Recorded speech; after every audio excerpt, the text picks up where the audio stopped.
Good morning to Dr. Sarush. Today our group will be presenting our presentation with the focus being on Starbucks Corporation. My name is Joshua and I'll be starting off with the introduction. Starbucks Corporation started off with its first store in 1971 and it is currently the largest coffee house chain in the world with over 30,000 stores in 80 countries serving millions of customers every day. The company's menu has a wide array of choices, including 30 single origin premium blend coffees, as well as handcrafted beverages and fresh foods. The company also sells merchandise such as coffee and tea brewing machines. The company's stock price is currently at $77.40, and it can be said that the company has a matrix organizational structure. This means that characteristics of the four basic organizational structures are all found within the organization. The company's organizational structure starts with the CEO at the top, and this post is currently held by Kevin Johnson, who has been the CEO since April 3rd of 2017. There are four main features to the company's organizational structure, and this includes functional hierarchy, geographical divisions, product-based divisions, and teams. Functional hierarchy refers to grouping based on business function, and an example of this can be seen with the HR department, which sets out rules and regulations that are followed by all divisions within the organization. The second feature is geographical divisions, and for Starbucks, they target three main regions. The first being Americas, the second being China and Asia Pacific, and the third being Africas. The third feature, and one of the most important, is product-based divisions. This means that each product has a division catering to all of its needs and wants. This helps in innovation, product development, and is one of the main reasons to Starbucks' success. The fourth and last main feature is teams, and teams can be found at all levels of the organization, but are most visible at the lowest level, which is at the stores. Okay, hi, my name is Myra and I'll be talking about the transformation process of the Starbucks coffee drink. Okay, before going into how they are being transformed, we should know that there are two mainly used coffee beans which consist of the Robusta and Arabica coffee beans. These beans, they grow from the bright red coffee cherry plants and takes about 5 solid years in order to get a pound of roasted beans. Okay, next slide. Alright, so coming from the cherry plants, there will be two stages of transformation, one that includes the pre-roasting process and the roasting process. So firstly, going into the pre-roasting procedure, one would be opted to decide in between using the first or the second approach. First being that the coffee beans extracted would have gone through the drying process on the tree themselves or on the ground, whereas the second approach would require some isolation and the usage of technological machinery that is called as the rotating drum.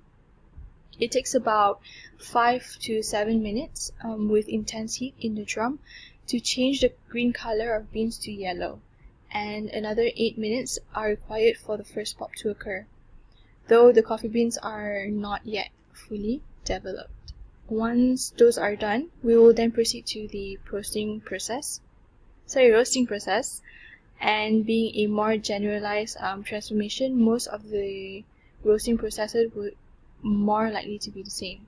This happens when the beans had reached into an even brown color, and to make that work, the previous yellow coffee beans are gathered and being placed in the roaster for about 10 to 11 minutes. Soon then, the second pop would occur, indicating that it is ready. They would then be transferred to the cooling process to seal the overall transformation, and finally a batch of freshly roasted coffee beans are being manufactured and ready to be packaged. Okay. And continuing to the points mentioned before, there are two final factors on the value analysis of our Starbucks product. One is relating to the product differentiation. Starbucks had believed that giving the fairest reasons into justifying why they are placing such high prices would make them stand out from their competitors. Hence, the project development of Starbucks Greener stores being made as of last year, 2019. This framework had this anticipation of not only focusing on energy efficiency and water stewardship, but also managed to save an incremental cost of $50 million.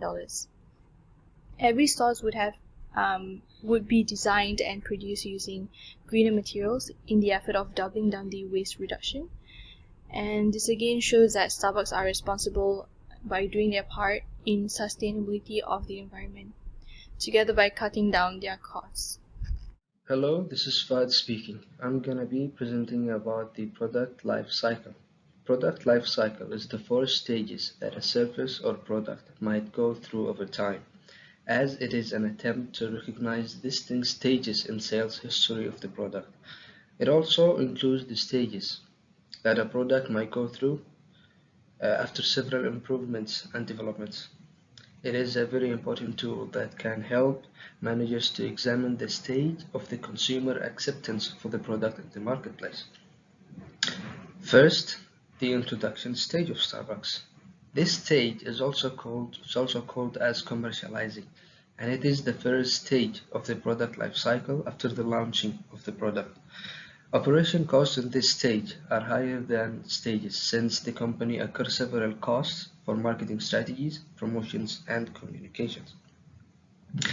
In order to generate awareness of the product to convince people to try it and buy it.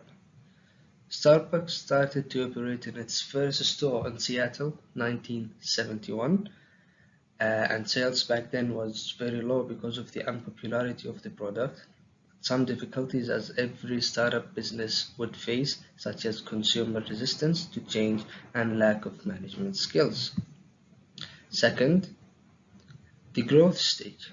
In this stage, companies increase their promotional spending on the product. The company must educate and inform customers about the product, as well as counter competitors in the marketplace. Most companies begin to make extra profit in this stage because of the revenue generated from the increased number of units sold.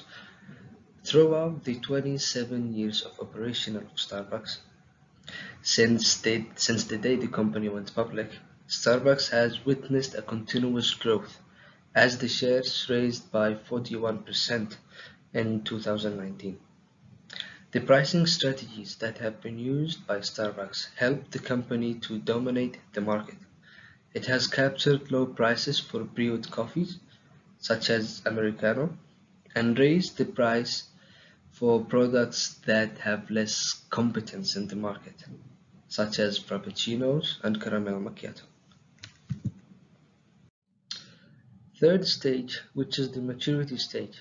Many companies enter different international markets as a strategy to increase the number of consumers and gain more sales volumes. The maturity stage can be extended by several factors, such as product innovations and packaging changes. Starbucks company came to maturity where the product became a cash cow. This tells us that Starbucks can change people's attitudes and lifestyles, and also how fast it has captured the high volume of sales. Consumers now understand the product that's been offered by Starbucks even more. The final stage, which is the decline stage. A product or service enters the decline stage when sales have increased and then continue to drop because of market saturation, obsolescence, and other factors such as the recent pandemic of COVID-19. We all know about the current crisis of COVID-19 and how many multinational companies are affected by the disease. The company has closed many of its stores around the world and incurred a lot of losses and will continue to lose if the situation do not get better. Hello, this is Fuad again, and I'll be talking about the recommendations.